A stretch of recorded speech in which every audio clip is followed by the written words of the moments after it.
Assalamualaikum warahmatullahi wabarakatuh. Bismillah, alhamdulillah, salatu wassalamu ala sayyidina Muhammad ibn Abdillah wa ala alihi wa ashabihi wa man nasarahu wa wala. La hawla wa la quwwata illa billah, ma ba'd. Bismillah, alhamdulillah, salatu wassalamu ala sayyidina Muhammad ibn Abdillah wa ala alihi wa ashabihi wa man nasarahu wa wala. La hawla wa la quwwata illa billah, ma ba'd. Bapak dan Saudara, pegang kitab halaman 38, masalah yang ke-6. Mas'alatun idza qila laka wa kaifa tu'minu bil anbiya'i. Ila hadratin Nabi Muhammadin sallallahu alaihi wasallam wa hadrati ikhwanihi minal anbiya'i wal mursalin ashabihi wa azwajihi wa dhurriyyatihi wa tabi'in wa jami'il malaikati al-muqarrabin wal awliya syuhada al-ulama al-muslimin al-mukhlisin khususan Syekh Abdul Qadir Jailan al-Fatiha. A'udzu billahi minasyaitonir rajim. Bismillahirrahmanirrahim. Alhamdulillahi rabbil alamin arrahmanir rahim maliki yaumiddin iyyaka na'budu wa iyyaka nasta'in ihdinas siratal mustaqim siratal ladzina an'amta 'alaihim ghairil maghdubi 'alaihim waladdallin amin. Al-Fatihah. Bismillah hadrati Sayyidatina Khadijatul Kubra bint Khalid radhiyallahu anha. Al-Fatihah. A'udzu billahi minasyaitonir rajim. Bismillahirrahmanir rahim. Alhamdulillahi rabbil alamin arrahmanir rahim maliki yaumiddin iyyaka na'budu wa iyyaka nasta'in ihdinas siratal mustaqim siratal ladzina an'amta 'alaihim ghairil maghdubi 'alaihim waladdallin amin. Al-Fatihah. Bismillah hadrati Sayyidatina Fatimah Az-Zahra al-Batul bint Rasulillah radhiyallahu anha. Al-Fatihah. A'udzu billahi minasyaitonir rajim. Bismillahirrahmanir rahim. Alhamdulillahi rabbil alamin arrahmanir rahim maliki yaumiddin iyyaka na'budu wa iyyaka nasta'in ihdinas siratal mustaqim siratal ladzina an'amta 'alaihim ghairil maghdubi 'alaihim waladdallin amin. Al-Fatihah. Hadrati masyayikh kadir karim hadi kurusan ini Permisan lebih jasa kaya kalim Nabi Yasin Abdul Razak Hadis bin Abdul Hamid Abdul Halim Hadari Kah Syekh Hadami. Bismillah hadratul Habib Ali bin Hasan Muhammad bin Ali bin Hasan Hasan Sajab Habib Ali bin Sajab. Bismillah hadratul masyayikh mahadat tasan kaya Mustaqim ka Abdullah bin Kaji Abdullah ka Hafaz ka Syamsuddin ka Ahmad ka Abdul Karim ka Jina Aman Zain. Bismillah hadratul masyayikh malangidan bahir masul bakhazin ka Abdul Hadi ka Rasul Hamid ka Abdullah Baqi rahimahumullah ta'ala wa adaman wa ja'alina ala ahlina ala auladina dhurriyyatina talamilina bibarakatihim wa barakati ulumihim. Al-Fatihah. A'udzu billahi minasyaitonir rajim. Bismillahir rahmanir rahim.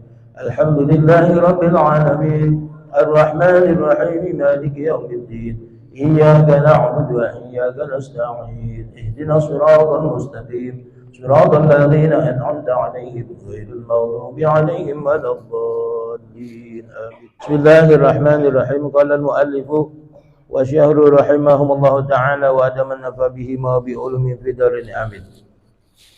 Mas'alatun idza qila laka wa kaifa tu'minu bil anbiya'i fal jawabu anna awwalal anbiya'i Adam alaihi salam wa akhiruhum Muhammadun sallallahu alaihim ajma'in.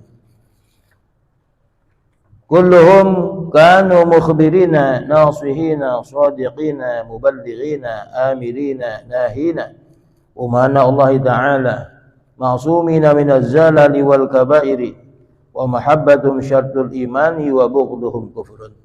Bapak hadirin saudara jamaah salat subuh gabungan Masjid Darun Najah wabil khusus DKM, Bapak Taufik dan rekan-rekan kawan-kawan, Ustaz Haji Syarifuddin, Ustaz Haji Ali Ridha, bapak-bapak para sesepuh bini sepuh segenap DKM, Masjid Mushola, anggota Forum Silaturahmi Jamaah Subuh Gabungan, hadirin jamaah yang dirahmati Allah. Lanjutan kajian kitab Masail Abillah kemarin di Masjid Nurul Yakin sudah kita bahas tentang makna dari Taurat, Injil, Zabur serta makna daripada Al-Quran, juga proses penurunan Al-Quran yang kemarin sudah kita bahas di Masjid Nurul Yakin. Lanjutan kajian pada pagi hari ini adalah tentang bagaimana beriman kepada para nabi. Ini penting kita bahas karena semakin kemari orang imannya makin kacau. Ada orang punya keistimewaan tertentu, dia mengklaim sebagai nabi, orang masih ada yang percaya. Aneh itu. Begini hari masih ada orang ngaku nabi dan ada yang percaya. Aneh sekali. Padahal Nabi kita Muhammad itu nabi yang terakhir. Setelah beliau nggak ada lagi nabi. Masalah itu sebuah pertanyaan. Idza qila laka, bila ditanyakan kepada kamu, wa kaifa tu'minu bil anbiya'i, bagaimana kamu beriman kepada para nabi? Ya, beriman kepada nabi bagaimana tuh? Fal jawabu, maka jawabannya, anna awwalal anbiya'i, sesungguhnya nabi yang pertama Adamu alaihi salamu adalah Nabi Adam. Wa akhiruhum, dan akhir dari para nabi Muhammadun salawatullahi alaihi ajma'in, Nabi Muhammad. Semoga rahmat azim Allah tercurahkan kepada mereka semua. Jadi yang pertama Nabi Adam, yang terakhir Nabi Muhammad. Dari Adam siapa tuh? Adam, Idris, Nuh, Hud, Saleh, Nabi Ibrahim, Nabi Lut, Nabi Ismail, Nabi Ishak, Nabi Yakub, Nabi Yusuf, Nabi Ayub, Syuaib, Nabi Harun, Nabi Musa, Nabi Ilyasa, Nabi Zulkifli, Nabi Daud, Nabi Sulaiman, Nabi Ilyas, Nabi Yunus, Nabi Zakaria, Nabi Yahya, Nabi Isa, Nabi Muhammad sallallahu alaihi wasallam. Jadi ada nabi-nabi yang kisahnya viral, ada nabi-nabi yang kisahnya kita nggak kenal. Nabi Ilyasa, Nabi Zulkifli, itu jarang kita dengar ceritanya. Saya sendiri ketika nulis ini cari-cari sumber tentang Nabi Ilyasa, Nabi Zulkifli itu belum nemu. Ini di kitab apa ada? Mungkin pencarian saya masih kurang banyak di kitab-kitab, biasanya di tafsir-tafsir. Ini banyak menceritakan tentang kisah para nabi-nabi. Dan saya khawatir juga banyak kisah Israiliyat. Maksudnya kisah-kisah dari bangsa Israel. Tapi itu memang sulit untuk dihindari. Kenapa? Karena nabi-nabi ini bangsa Israel semua. Dari mulai Nabi Ibrahim sampai Nabi Ishak. Nabi Ibrahim kan punya anak dua, Ismail dan Ishak. Nabi Ismail itu tinggal di Jazirah Arab, di Mekah. Sedangkan Nabi Ishak itu semuanya tinggal bukan di Mekah. Ya, beliau tinggal di mana? Di Syria sana. Kemudian beranak keturunan semuanya sampai Nabi Isa itu Bani Israel. Jadi Bani Israel itu siapa? Nabi Ishak punya anak Nabi Yakub. Nabi Yakub inilah yang berjuluk Israel. Isra artinya Abdun il Allah. Israel sama dengan Abdullah. Nah, beliau punya anak 12. 2 istri, 2 selir. Jadi anaknya 12 semuanya. Di antaranya Nabi Yusuf, Nabi Benyamin. Itu dari 12 anak ini jadi 12 kabilah. Anak keturunannya namanya Bani Israel. Anak keturunan Nabi Yakub. Makanya kita hati-hati kalau mau Israel brengsek lah, hati-hati ente. Yang maksudnya Israel Nabi Yakub. Hati-hati. Ya, Israel laknatullah. Hati-hati kalau ente maksud laknatullah itu Nabi Yakub. Bagaimana ente mau laknat Nabi? Makanya hati-hati. Nih, hati-hati ya. Nah, ini yang kita itu boleh mendoakan buruk buat orang-orang yang zalim. Ya, tapi itu juga secara umum digeneralisir, tidak boleh secara khusus. Ini orang suka mengutuk laknatullah, hati-hati. Ya, kenapa? Ini kalau yang dimaksud dengan itu Nabi Yakub, gimana ente? Kok mengutuk Nabi? Nabi itu pasti benernya. Nah, pengikutnya nih ada yang nggak benar atau justru orang yang memusuhinya. Nah, itu Nabi semuanya dari kalangan Bani Israel.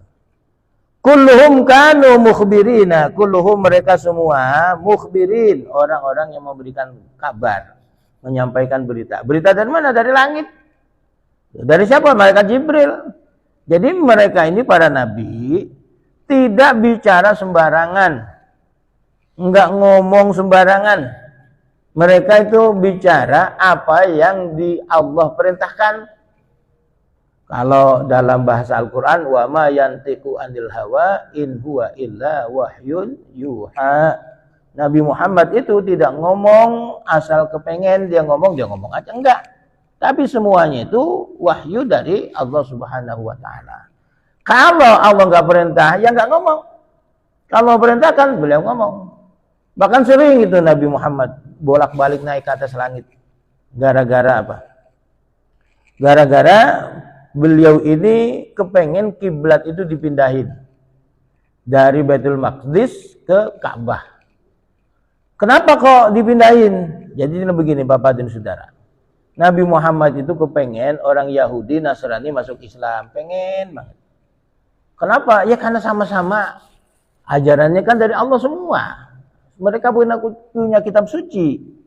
Ya, orang Yahudi di situ ada Zabur, ada Taurat, kemudian Nasrani ada Injil, dan kita macam ada Al-Quran. Semuanya sumbernya dari Allah. Nah, terus mereka melakukan penyimpangan, maksudnya setelah Nabi diutus ini bila mereka masuk Islam, ikut yang benar. Sehingga Nabi berdoa kepada Allah, ya Allah, tolong pindahkan kiblat ini dari Ka'bah menuju Baitul Maqdis. Nabi itu kepengen, maksudnya apa? Supaya orang Yahudi Nasrani ikut masuk Islam. Tuh Allah perintahkan pindahin.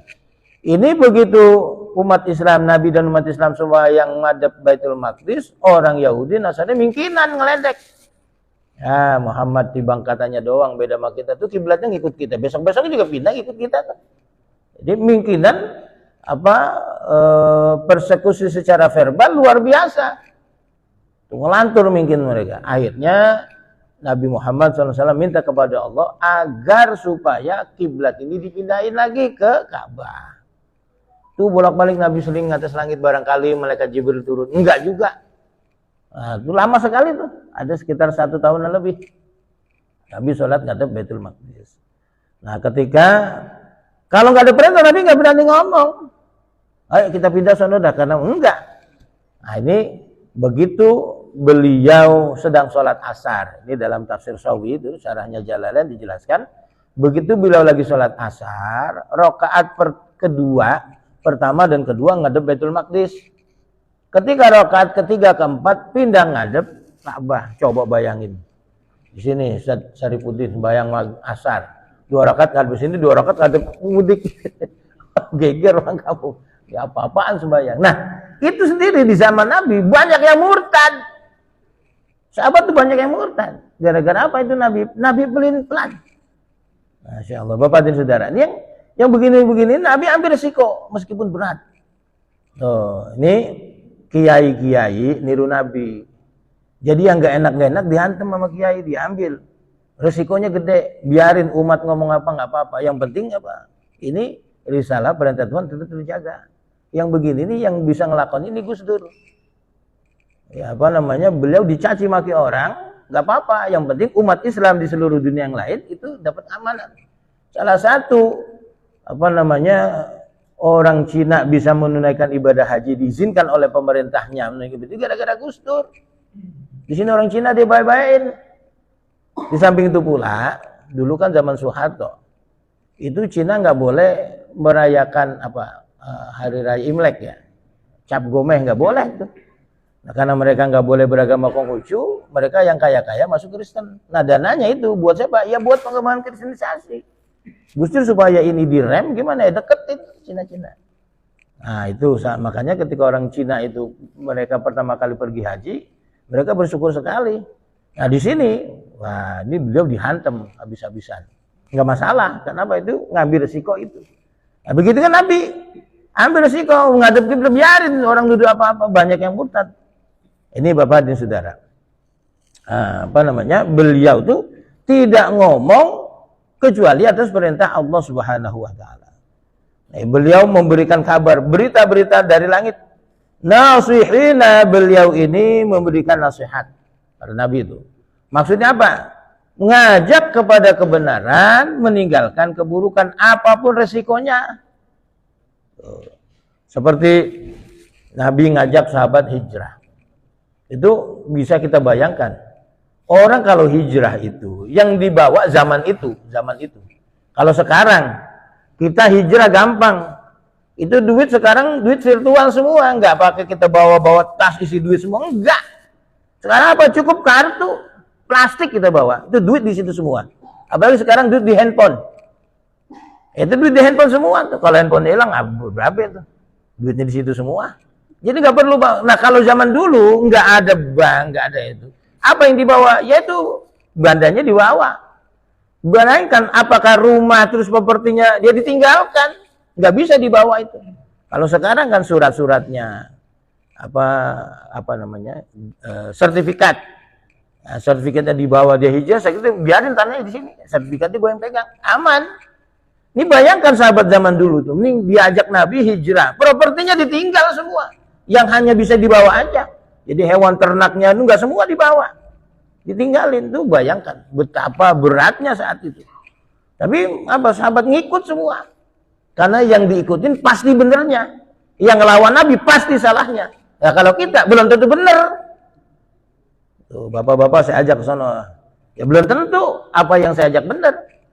Tuh, apa itu pemahaman kebenaran versi kita. Ini hati-hati. Shadiqina, Nabi itu semuanya orang yang jujur, orang yang benar. Muballighina, orang-orang yang menyampaikan perintah Tuhan, gak ada yang diumpetin sedikit pun. Amirina, para nabi itu orang-orang memerintahkan kebaikan, nahina, yang melarang kepada keburukan. Para nabi, para rasul. Umana Allah Ta'ala, mereka orang-orang kepercayaan Allah Ta'ala. Samping malaikat Jibril, ini para nabi pun umana Allah, orang-orang kepercayaan Allah. Orang-orang kepercayaan Allah artinya kenapa? Beliau-beliau ini adalah ujung tombak pesan-pesan dari Allah untuk disampaikan kepada umat manusia. Pertama apa? Mengimani Allah sebagai Tuhan. Kalau orang itu percaya Allah sebagai Tuhan, maka resiko apapun akan diambil. Allah perintahkan suruh sholat, jadi kerjain karena percaya yang merintahkan Allah. Kalau dia nggak percaya, nggak bakalan ngerjain sholat. Allah perintahin zakat, karena percaya Allah yang merintahin, jadi kerjain zakat. Allah perintahkan puasa, karena yang merintahin Allah, dia percaya kepada Allah, dia kerjain puasa. Nah, ini orang. Itu semua yang menyampaikan siapa? Para nabi, para rasul. Ya, orang-orang yang dijadi kepercayaan Allah menjadi ujung tombak untuk menyampaikan perintah-perintah Allah Subhanahu wa taala kepada hamba-hambanya, kepada umatnya. Ma'sumina minaz zalali wal kabairi, ma'sumina, para nabi dan rasul terjaga dari apa? Minaz zalali, dari dosa-dosa kecil, wal kabairi, dan dosa-dosa besar. Para nabi itu nggak bakalan ngelakonin dosa kecil, apalagi dosa besar, tidak bakal. Wa mahabbatum syartul imani, wa mahabbatum, dan mencintai para nabi dan rasul, syartul imani, syarat sahnya iman. Wa bughdhum, dan membenci para nabi, kufrun, sebuah kekufuran. Bapak dan saudara, nabi dan rasul itu terjaga dari perbuatan dosa kecil maupun dosa besar, termasuk Nabiullah Adam alaihissalam. Ini kan kita salah persepsi. Nabi Adam itu melakukan dosa sehingga diusir dari surga. Padahal ada ulama yang mengatakan begini. Itu min hasanatil muhsin wa istilahnya apa saya lupa. Jadi merupakan kebaikan orang-orang min hasanatil muhsin wa isaatil abrar. Jadi kebaikan orang-orang baik dan keburukan orang-orang yang lebih daripada sekitar baik. Orang-orang yang di sisi Allah, orang yang dekat, itu tidak pantas melakukan hal itu. Contohnya begini.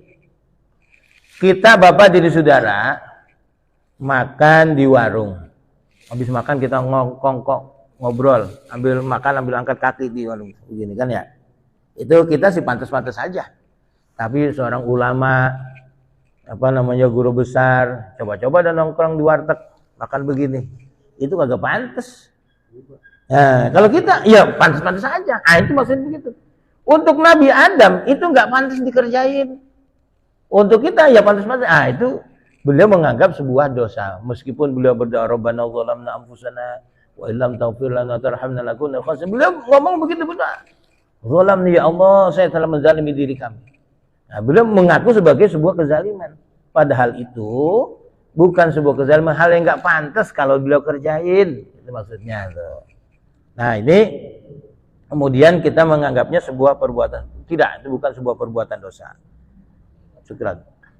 Kenapa? Karena di situ ada hikmah yang besar. Karena memang Allah punya proyeksi ingin mewujudkan kekasihnya yang mulia, yaitu baginda Nabi besar Muhammad Sallallahu Alaihi Wasallam di dunia. Lewat apa yang lewat tadi? Masa sih kok di surga ada larangan? Kan nggak pantas mestinya. Ya bebaskan saja sudah, nggak pakai. Nah, itu kenapa pakai wala taqraba hadhihi syajarata fatakuna zalimin itu. Jangan kamu dekat-dekat ini. Nah, ini memang sudah didesain, diskenario oleh Allah Subhanahu wa taala untuk menurunkan kekasihnya yang mulia baginda Nabi besar Muhammad SAW lewat peristiwa Nabi Adam tersebut. Nah, ini Bapak, begitu juga kisahnya Nabi Yusuf. Zulaikha, Nabi Yusuf dan Zulaikha, beliau itu secara manusiawi, ya bagaimana tidak perjaka, ya perjaka baru gede, kemudian di hadapannya seorang wanita cantik, mulia. Bayangkan ini, Kitfirul Aziz dalam tafsir jelaskan dia impoten, itu perabotannya kagak bangun, punya bini cakep dianggurin. Tuh, makanya Pak perabotannya diobatin, popolin apaan kayak tuh. Biar dibangun, ya. Kenapa ini repot? Kalau kata Kiai Ali Masyhuri, orang perempuan diajak susah mau, diajak ngontrak mau, diajak apa mau, tapi kalau perabotannya kagak pengaruh, ini repot itu. Yang paling penting itu harus dijaga stamina. Ya, itu setrumnya kudu kuat. Nih, beliau itu dijaga oleh Allah Subhanahu wa taala. Tidak sampai ya secara naluri manusia pasti akan tertarik. Saya ingat betul guru saya Ki Abdul Abbas, Allah yarham. Ketika saya curhat sama beliau, apa kata beliau? Ora apa-apa. Sira karo sunku pada baik, duwe nafsu. Sing tua karo sing nom pada isun baik, kalau ndeleng wadan aju kan ngelirik. Jadi ketika saya cerita beliau masih muda udah disuruh begini begitu, nggak apa-apa kata beliau. Masa lu nafsu tuh nggak kenal tua, nggak kenal muda. Saya sendiri nih kalau ngeliat perempuan cantik yang ngelirik. Artinya apa? Manusiawi sekali. Ya meskipun udah kagak semenggah. Jadi kalau ngelihat perempuan cakep, saya juga yakin Waji Jojan nih. Menurut pelayan rumah makan yang cakep demen banget, cuma disuruh ngawinin nggak berani, nggak pedaksa. Tapi naluri masih begitu. Nah ini Nabi Yusuf begitu, beliau digoda Zulaikha, ya ada rasa tertarik tetapi Allah jagain, ya sehingga beliau menghindar. Nah, buktinya apa beliau menghindar? Buktinya bajunya sobek di belakang. Nah, karena ditarik Zulaikha. Kalau bajunya sobek di depan, berarti Zulaikha menolak. Nah, karena beliau bajunya sobek di belakang, berarti beliau menghindar, menolak, ditarik bajunya sama Zulaikha sampai robek di belakang. Begitu beliau hendak kabur, buka pintu, di depan ada Kitfirul Aziz. Nah, ada orang kok lari-larian di kamar. Nah, ini apa? Nah, istrinya memang pandai bercerita, ngomong bahwasanya dia itu hendak diperkosa oleh Yusuf. Nah, Yusuf ini orang yang gantengnya luar biasa. Kalau dalam keterangan itu nabi-nabi itu yang paling ganteng Nabi Muhammad. Ketampanan manusia itu separuh dimiliki Nabi, separuhnya lagi dibagi dua. Sepertiga milik Nabi Yusuf, sisanya buat kita semua. Ya, makanya kita tuh potongannya nggak karu-karuan. Ya udah sisa, sisanya diambil Nabi, saya Nabi Yusuf. Udah sisanya udah dibagi semuanya. Ya, tapi nanti tenang aja Pak. Di sini kita rebek nggak apa-apa. Ntar disuruh ke ganteng luar biasa. Jadi bukan di sini tempat kita. Ya di sini jelek nggak apa-apa, nggak usah ke salon. Jadi pakai oplas, operasi plastik. Ya, ini kalau operasi plastik hati-hati tuh, dekat kompor terlumer. Ya, ini ya Bapak dan Saudara, ini apa? Para nabi, para rasul itu dijaga oleh Allah Subhanahu wa taala dari ngelakonin dosa kecil, apalagi ngelakonin dosa besar. Awalul anbiya'i Adamu.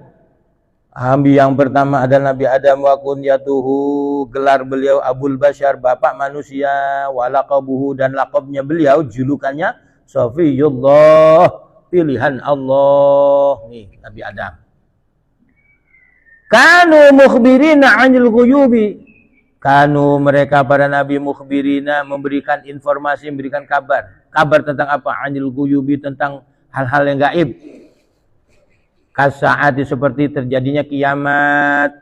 Itu informasi dari para nabi dan rasul, ada nanti kiamat. Dari zaman Nabi Adam jelasin nanti akan ada kiamat. Terus sampai Nabi Nuh, Soleh, sampai Nabi Ibrahim, semua jelasin akan ada kiamat. Apa sih kiamat itu? Yaitu proses hancurnya alam jagat ini, kemudian kita akan kembali pada kehidupan yang dahsyat, yang langgeng, yang selama-lamanya tidak ada akhirnya. Yang di sana ada kekal, ada kesenangan selama-lamanya, dan ada kesengsaraan selama-lamanya. Buat siapa kesenangan yang abadi? Buat orang beriman. Buat siapa kesengsaraan yang abadi? Buat orang tidak beriman. Nah, yang beriman, yang beramal soleh, itu dia kekal abadi di surga. Yang tidak beriman, dia kekal di neraka. Bagaimana orang yang beriman, yang tidak beramal soleh, yang bermaksiat? Gampangnya itu, dia jadi preman lah. Hidupnya nggak karu-karuan. Bagaimana? Nah, orang yang seperti ini, orang beriman yang maksiat, ada yang kalanya tobat, ada yang nggak tobat. Yang tobat masuk surga. Enggak pakai dibakar di neraka. Yang enggak tobat bagaimana? Matinya di atas perut, di atas pusar, kemudian karena pakai obat kuat, enggak kuat jantungnya sampai mati. Nah, kemudian matinya lagi nyuntik, matinya karena mabuk ketabrak truk, dan seterusnya. Bagaimana ini? Nah, itu terserah Allah Subhanahu wa taala. Allah mau siksa ya pantas. Allah mau bebasin ya pantas juga. Kenapa? Ya karena dia yang punya, dia mau apain? Dia urusan Allah. Makanya Bapak dan Saudara, kita itu jangan sekali-kali suka mengutuk, berjerasah. Jangan. Kenapa? Boleh jadi orang yang seperti itu mengalami itu, dia jadi kafaratnya. Kafarat dosa-dosanya kepada Allah Subhanahu mengalami hal yang mengenaskan. Boleh jadi itu jadi kafarat. Nah, kita nggak tahu. Nah, ini Bapak dan Saudara, ini para nabi, dan itu nanti kita akan dimintakan pertanggungan jawab di hari tersebut. Makanya para nabi, para rasul ngasih tahu bahwa nanti akan ada kiamat loh. Akan kamu dimintakan pertanggungan jawab seluruh apa yang kamu kerjakan di dunia ini selama masih hidup. Wa ahwaliha, dan keadaan hari kiamat. Minal ba'si, berupa bangkit dari kubur. Setelah kita mati nih, kita masuk ke kuburan. Kuburan nama alam barzakh. Barzakh itu alam perantara antara dunia dan akhirat. Nah, di barzakh sendiri itu sudah ada hal-hal yang menjadi kenikmatan surgawi, dan ada hal-hal yang menjadi kesengsaraan neraka. Itu di kuburan itu ada orang yang sudah diazab, ada orang yang dapat nikmat. Orang yang dapat nikmat orang beriman yang beramal soleh itu ketika dia meninggal dunia, itu sama kuburan disambut. Waduh, selamat datang ente. Emang ente ini orang yang terbaik yang berjalan di atas punggung saya. Nah, sekarang ente rasakan kenikmatan kubur. Kuburannya diluaskan. Ya, diluaskan oleh Allah Subhanahu wa taala 70 zira. Ada 1 zira 50 cm, 35 meter. Kuburan kita tuh dalamnya 30 meter, padahal cuman berapa? 1 kali 2 ya. 1 lebar 2 panjang. Itu cuma segitu tapi diluaskan dan berbau wangi, serta di situ ada jendela yang tembus pandang ke surga. Makanya girang dia masuk kuburan tuh.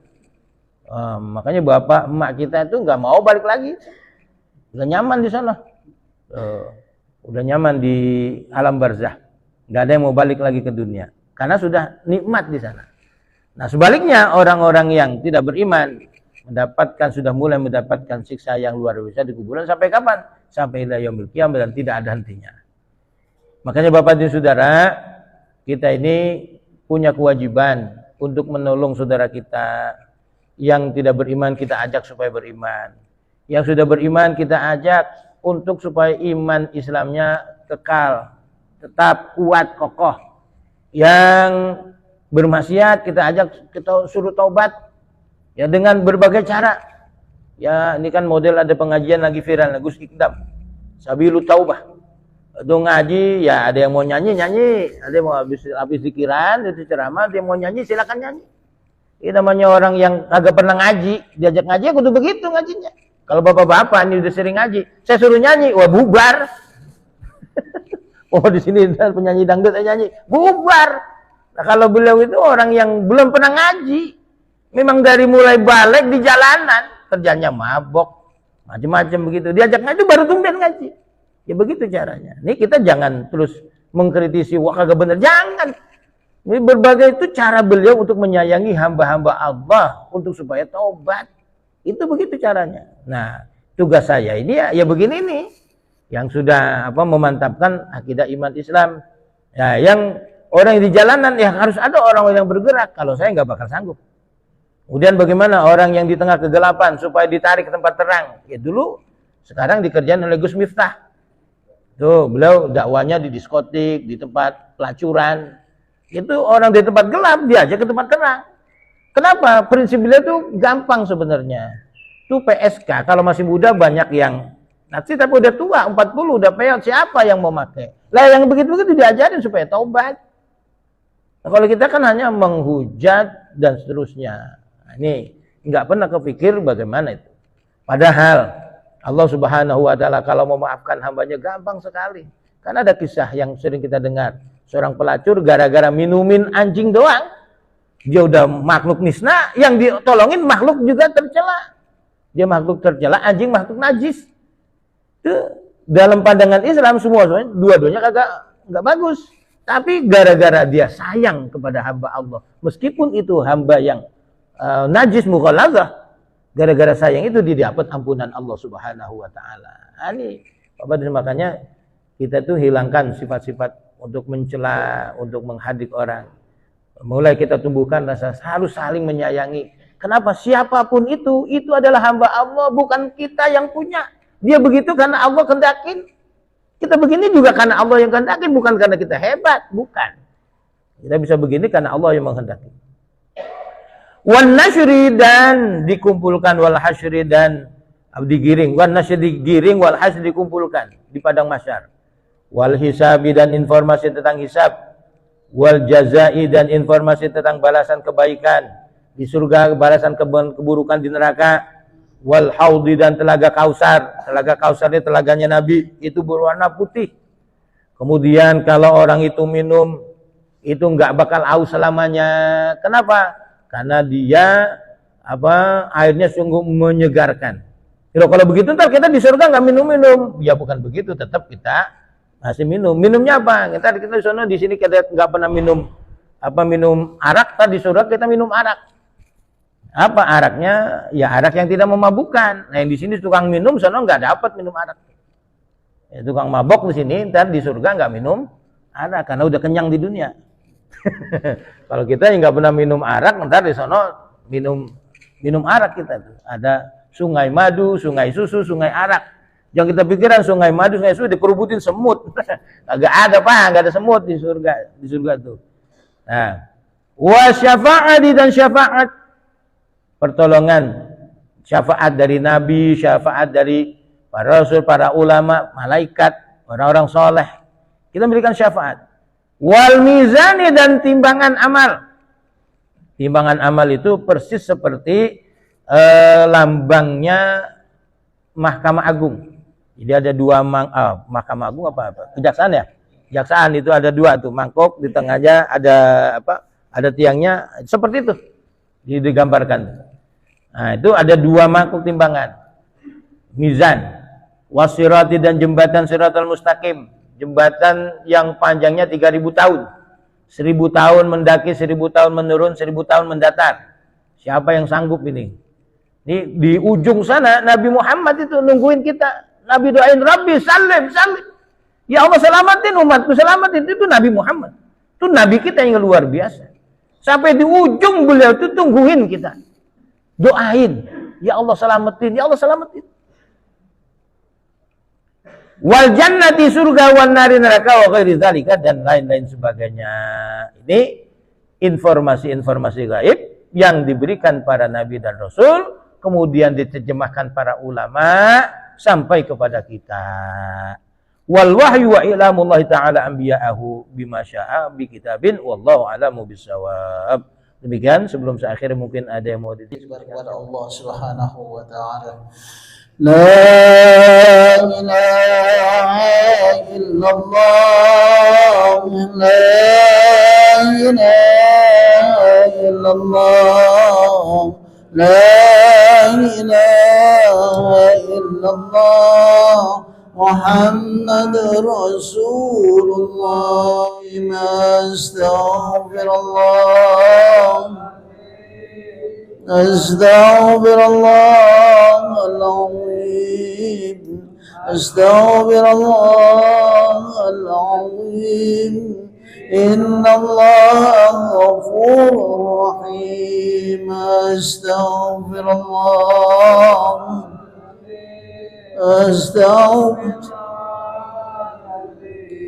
astaghfirullah al-azim.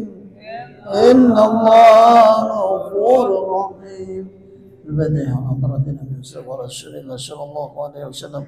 لا روح المغفور ورشيد ساداتنا أبي بكر وعمر وعثمان وعلي. لا روح الشيخ عبد القادر الجيلاني ولا روح جميع ولي سماء. لا روح معلم جيش أبي أجامي. لا روح الحبيب علي عبد الرحمن الشريف. لا روح الملك هجي مختار رفيع. لا روح الملك هجي عبد الرحمن الشهيد. لا روح المرحوم أستاذ حجي أبو بكر مويدي. لا روح المرحوم أستاذ علي جين. ولا روح المرحوم أستاذ يوسف كبين كي حجي مختار رفيع. ولا روح المرحوم حاج أستاذ حجينا شجان. ولا روح المرحوم berwakaf daripada Masjid Darun Najah. وإلى روح المرحوم من آبائنا وأمهاتنا وأجدادنا وجداتنا ولقرابتنا ولأستاذنا ولمعلمنا ولجميع المسلمين والمسلمات ومسلمهم وفروعهم إن الله يتكسهم بالرحمة المغفرة ويسكنهم الجنة إلى حضرة النبي. الفاتحة. أعوذ بالله من الشيطان الرجيم. بسم الله الرحمن الرحيم. الحمد لله رب العالمين الرحمن الرحيم مالك يوم الدين. إياك نعبد وإياك نستعين. اهدنا الصراط المستقيم صراط الذين أنعمت عليهم غير المغضوب عليهم ولا الضالين. رب اغفر لنا ولوالدينا آمين. واغفر لنا يا كريم واغفر لنا يا رحيم يا أرحم الراحمين. ارحمنا اللهم بحق الفاتحة وبشر الفاتحة وبزمن الفاتحة وبشفاعة الفاتحة. افتح لنا أبواب الخير وبالبركة وبالنعمة وبالقوة وبالصحة وبالسلامة وبالمغفرة وبالجنة وبالرضا. اللهم اغفر لنا ولوالدينا وارحمهما كما ربيانا صغارا. ولجميع المسلمين والمسلمات خصوصا لمن يتصدى في مسجد دار النجاسة منكم ولنكم اللهم اغفر لهم وارحمهم وعافيهم واعف عنهم واجعل الجنة مسواهم اللهم اجعل قبورهم روضة من يد الجنان ولا تجعل قبورهم حفارا النيران ربنا ولإخواننا الذين سبقونا بالإيمان ولا تجعل في قلوبنا غلا الذين آمنوا ربنا إنك رؤوف رحيم ربنا ظلمنا أنفسنا وإن لم تغفر لنا وترحمنا لنكونن من الخاسرين ربنا آتنا من لدنك رحمة وهيئ لنا من أمرنا رشدا يا الله بها يا الله بها يا الله بحسن الخاتمة يا الله بها يا الله يا الله بحسن الخاتمة يا الله بها يا الله بها يا الله بحسن الخاتمة دعواهم بها سبحانك اللهم وتحيتهم بها سلام وآخر دعوانا الحمد لله رب العالمين صلى الله عليه وسلم